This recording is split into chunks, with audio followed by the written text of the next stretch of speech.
Tommy, Yes. you played, and I was witness. I've been witness to all of these developments. Yeah, well, yeah. You played a key role in what had to be one of the most, two of the most important events in bringing Nazi figures to justice.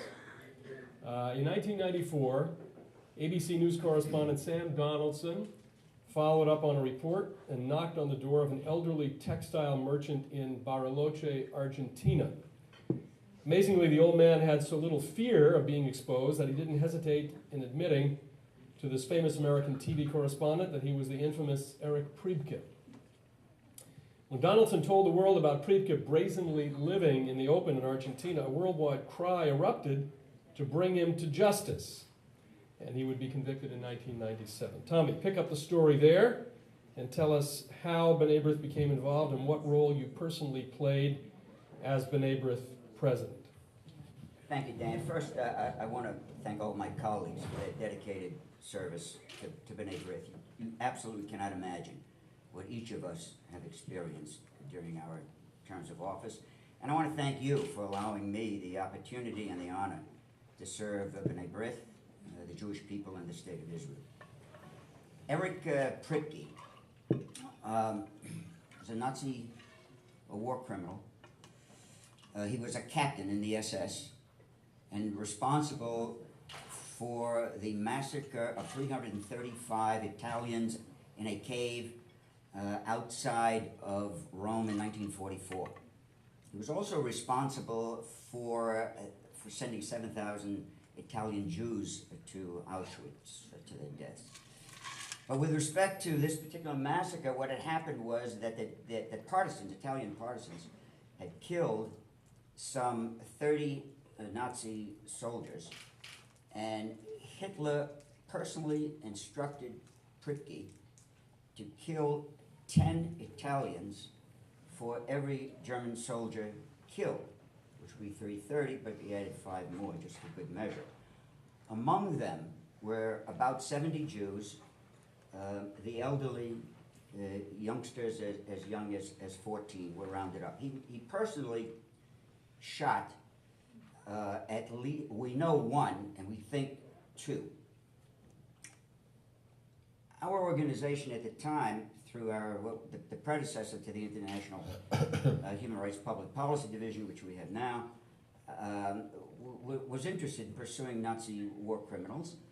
And George Spector, who was a director of research, staff member, highly respected staff member at the time, came into my office and told me about Erich Priebke.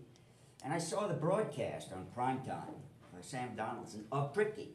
He interviewed him in Bariloche, Argentina, not too far from Buenos Aires. And I said to George, we need to pursue this. It's something we need to pursue. And you have to remember, I was born in Berlin, and I was in Berlin in 1938. I didn't leave until 39. I was there during Kristallnacht. 3 of my grandparents were killed in Theresienstadt. So there was a personal interest, to be sure, but also I thought as an organization we had an obligation to pursue the matter, and we did. I visited Carlos Menem, president of Argentina, on 1 or 2 occasions with respect to Priebke, and argued for his arrest and his extradition. He was discovered in late '94. This is Priebke. He was arrested in '95. He was convicted in '97, and indeed he was extradited, and he was tried. He was convicted. He was given a term of years and then house arrest. He died about 3 weeks ago or so, at the age of 100. No one wanted to bury him. At this moment, as I speak, the body's whereabouts are unknown. The Vatican refused, Italy refused, and his native country of Germany refused. So no one knows where his remains are. I was interviewed by Sam Donaldson on ABC World News tonight, And later, at another event, Donaldson said publicly that were it not for me and for B'nai B'rith, that Pripke would remain on the back burner of justice. So I think that's something we can all be proud of. He was a notorious Nazi, living freely and wonderfully in Argentina. The other guy, if you can believe it, was even worse. His name was Dinko Sakic. He was a Croat, not a German. He was a Croat. And he was a member of Ustasha, which is a fascist organization aligned with the Nazis. And he ran a concentration camp called Jasenovac outside of Zagreb, the capital of Croatia, from 42 to 44. He was a young man. He was in his early 20s at the time. He was exceptionally barbaric. How did we learn about him? I'm in the office in Washington. George Spector walks in, and he reports to me that he received word from someone whose name I probably still should not disclose, of the whereabouts of this fellow called Dinko Sakic, of whom I had never heard. And my words to George were, after hearing some of the reports of what he had done, were simply, let's get him. And we did, and thus began a 4-year journey to get him. Now, this camp was responsible for, we don't know how many deaths. You can look in several books and several articles, and you don't know. It's anywhere from 60,000 to 600,000. Men, women, children, Jews, gypsies, dissidents. And the methods that they used in this camp, because they did not enjoy, in quotes, German technology, the methods were so barbaric. It came out at the Nuremberg war trials that the methods shocked even the Germans. Stabbing to death, use of a hammer, blowtorch, burning alive, throwing in the river. Just absolutely horrible. So we wanted to arrange a meeting with the president of Croatia to discuss this. We had located Sakic, also in the southern part of Argentina. And before I forget, I want to thank my Argentinian brothers and sisters for all of their help and support with both Pripke and Sakic. So there was one caveat of Tushman, and that is that we do not mention the name Dinko Sakic. Well, that was the whole purpose of the meeting. So then we had to determine a ruse. And the ruse was we were going to talk about Israel because we knew Tushman wanted to visit Israel, establish a relationship with Israel, and I had determined that there was no way he was going to go to Israel until the Sakic matter was resolved. So we met. We met on March 25th, 1995, on the island of Brigioni on the Adriatic. The sun set, a beautiful table, at which he had most of his cabinet, and also Branko Lustig, producer of Schindler's List, who was a Croat, incidentally. And before we met, all of us together, before we had dinner, I had a brief discussion with Tushman, and after some pleasantries, I, of course, talked about Sakic. And he was very receptive, and he made some promises. I discussed with him the rise of anti-Semitism, again in Croatia. And we talked about a number of issues. He made several promises, which we thought were significant.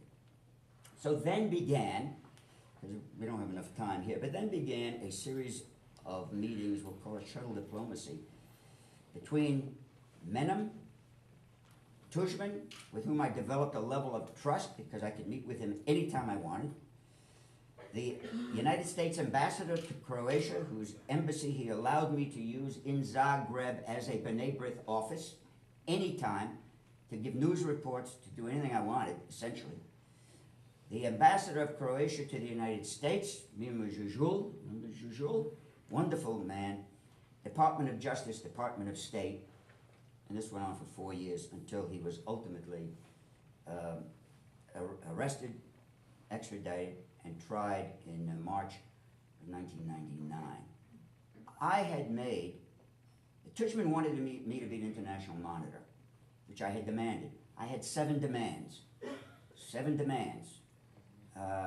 That it be transparent, that it be translated, that there would be sufficient security for the witnesses, that the expenses of witnesses would be paid for, that I would have total access to all of Croatia's archives. It just went on and on and on. And I walked into the Croatian embassy one day, and Jujul approached me. He says, I just got off the phone with the president, and all your demands have been met. So he was tried, he was convicted.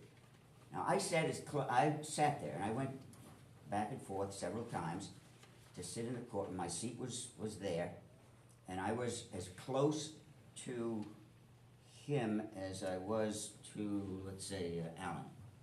This is as close to Shakic. He's a short guy, he was in his 70s then, totally unremorseful, as was Pripke, a little smirk on his face. But this was a panel of very, very important people, judges, lay people, the way they do it in Croatia. He was convicted of war crimes. And given the maximum at the time, which was 20 years, he died in prison about 2 or 3 years ago. I was interviewed by a number of networks, national networks, but also by CBS. Not CBS, 60 Minutes, excuse me, by 60 Minutes. Unfortunately, they didn't air that particular segment. But I think that Shakic was the only then living ex-commandant of a concentration camp. And B'nai B'rith was solely responsible for his arrest and conviction. And with Pripke, we were primarily responsible for it. So it shows you, I think, the influence and the impact of our organization. And those are the 2 stories. You know, when you talk about, Betty and I went to a state dinner at the White House, interviews with private meetings with the Pope, the late King Hussein of Jordan, and Dan was there. First mission to Cuba, I think first meeting of any major Jewish leader with Yasser Arafat. And those are some of the experiences that we've had. Just a tiny footnote to all this. I'm not going to talk about it because it would be unfair to the rest of the group. This one, the most moving episode, the only one I think that truly brought me to tears, was arranging with the President of Poland for the first time since the Holocaust, a meeting between Jewish teenagers and Polish teenagers. And this was after the march on March of the Living. The March of the Living, which for the first time involved the Polish government. Now, the Israeli government was not too happy with me because I was the one who arranged this because Poland wanted to reach out to the Jewish community. And I said, let's see how serious they are. And in fact, the Secretary of State of Poland marched with us in the front of the line with the chief rabbi of Israel. You're talking about several thousand teenagers. So we had a big event one evening at the palace in Warsaw with these Jewish teenagers and the other teenagers, and this music, this Jewish music. And a little group was playing. And then Kwasniewski, the president of Poland, comes out with almost an entire cabinet. And then I was there with Dan and with Betty, and I remember who else was part of our group at the time. And we had a ceremony in which we presented gifts to one another. And then afterwards, like an American politician, the president went into the crowd. And one of the BBYOs who was there put his cap on the president. The president took it and put the BBYO cap on. We had to leave early because we had meetings, we had a plane leaving to take us to Sweden. And the president had arranged a car for it to take us to the airport. And they were playing Hava Nagila. You picture this, playing Hava Nagila, Poland. And so we walked downstairs and we were walking down the sidewalk to the car. And I I just turned around and I looked up, and it just brought tears to my eyes. I could not believe it. It just had to be there. Thank you, Tommy, thank you. I remember you were telling us about the state dinner. I think it was Tony Bennett at your table. Yes. It wasn't Sinatra, but No, but then he sat with the president. second best.